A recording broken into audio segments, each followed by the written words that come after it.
Ayan ang kakadwa. Bisokol ba ang talagang kukunin o tilapia? Tingnan nyo naman ang kanilang dala-dala. Another day, another vlog. Kapunta awan ti masidsida kakabsat, apang kami managala bisokol. Ito panahon na kami, dati mastermind mi.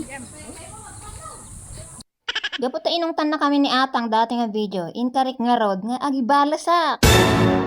Ano ka ngayon? Saan ang punta? Datan tukot at adati ungot mo. Ganabom. Isugar jay ko nakon. Handak nga ong tan naman minsan, ta sa baliak nga agibales.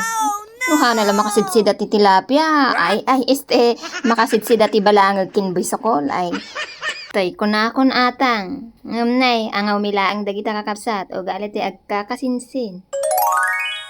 Ayan ang kakadwa. Bisokol ba ang talagang kukunin o tilapia? Tingnan nyo naman ang kanilang dala-dala. Ay. Ang lalaki. Ang dami. Nagmayat ka matagliw-liw kakabsat no bagi minya. Ngam pasensya, tahantay mo't gar nga bagi.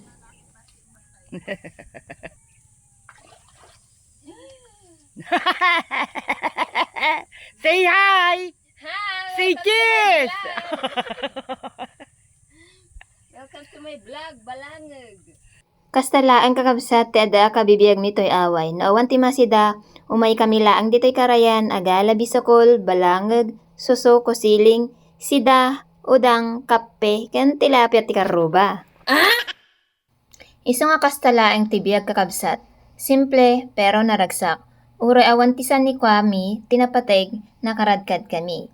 Nodaman domteng aparikot, laban lang. Taamin nga problema, adda na ituding nga solusyon. Madali man. Bisokol ti umasidag kanya. Okay. Katakuan. Nakarami na kami guys. Sabay mo na. Alam mo ng malit dito. Makilaklakam ko na.